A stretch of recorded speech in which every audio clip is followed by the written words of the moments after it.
Back with Bobby and JJ Radio. We're adding another important show to our philanthropy series here with Bobby and JJ Radio, and the show is about adoption and foster care. We're talking to Ines Picazo. Is that correct? That's awesome. correct. Great. So Picasso, like the artist? Yeah, Absolutely. but she's a little bit more talented in this arena. So she works with the Family Services Coordinator for DePelchin's Children's Center. She has been a CFN for over 4 years, and she oversees recruitment, training, licensing of the quality families that come in for foster and adoption. And we thank you so much for being here today. This is a very important show.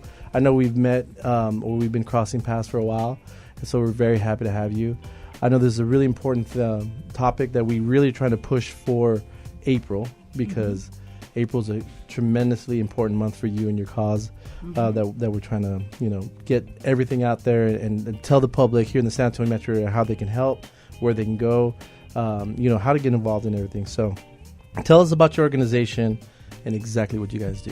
Okay. Well, first of all, on behalf of CFN and DePelchin's Children's Center, we want to thank you very much for letting us be able to express the great need for foster and adoptive parents to provide a loving and stable home for our children that are in care. Sure. So again, thank you so much for partnering with us. Yeah. And the greater mission is to provide a safe, loving home where they can start to heal. The children can start to heal once they're in a stable home. Sure.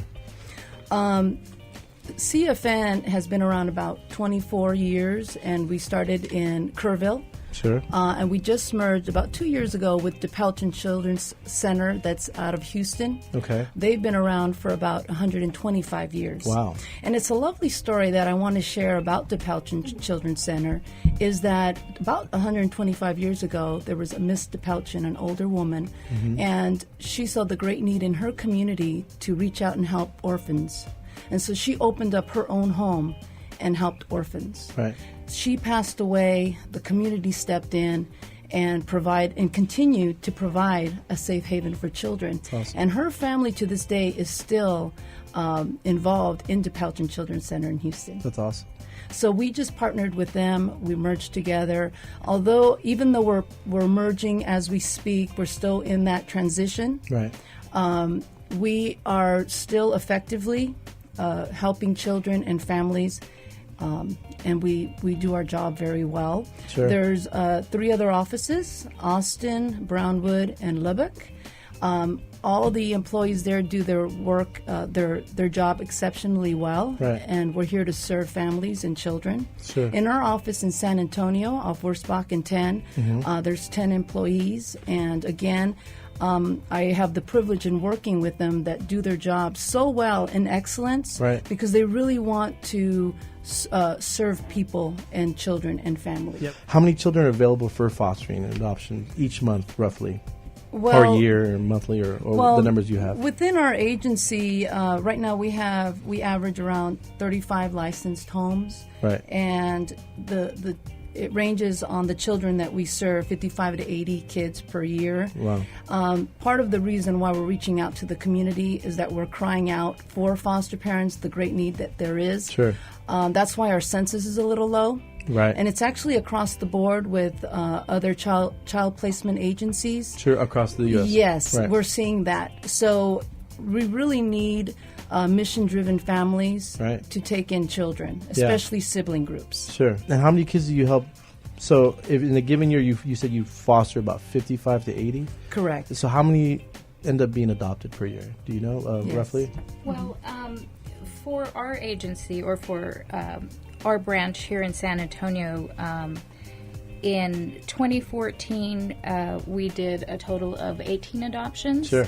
That's 18 family adoptions. Right. So that's not just individual children, that's multiple. Right. Okay, and so I believe it comes out to about 32 children. 32 So children. some families are adopting a sibling set of 3 or 4. Right. Some are adopting a single child. Right. We actually had one family that adopted 2 separate sibling groups. So they went back twice in 1 year. That's awesome. And how does it work? Are you guys like actively looking for families to adopt these kids, or is there a waiting list of people that are waiting for kids to show up to adopt? Well, we are constantly recruiting foster parents, which is what primarily what Ines does, to take in foster children. So Ines finds the families, and there's a need She's for a families. recruiter. Yes. And there's a need for families, right? Yes. The ratio is very high. Too many children, not enough families, right? Correct. Yeah. But we may have a family that has been recruited and that is licensed, but might be, wanting a sibling set of two, but a boy and a girl, and they might wait a little while before we are able to match them with the right children. So thank you, Brenda. So if Ines actually recruits a family that's very interested in fostering and or adopting, and they go through the rigorous, strenuous, background checks and everything that needs to happen. They could, because you want to give people what they're looking for, right? So because they're more likely to be better parents, and the situation is better for everyone. So they may wait for a boy and a girl, or they may wait for a certain age group. So there are waiting lists of people, but you find them, vet them, and then they wait for the perfect situation for their family. Right. Once we find a family that's interested, then we give them an application. Part of it is a background check. I do an initial home visit.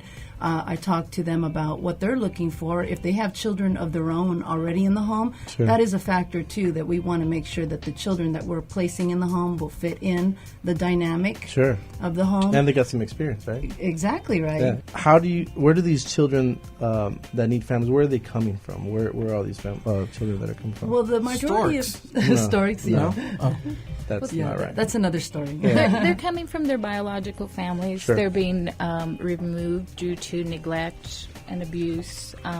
Some of them may be coming from extended bio family that has already taken them in, but so that means children and uncle, grandparent. I got you. Okay.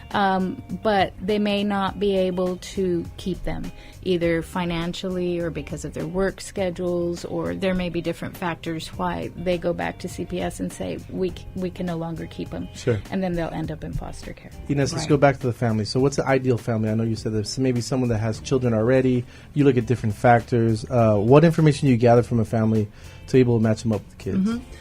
So it's initial application. It's short. Right. Part of it is a background check, and we ask about who lives in the home, the ages, the addresses, standard information.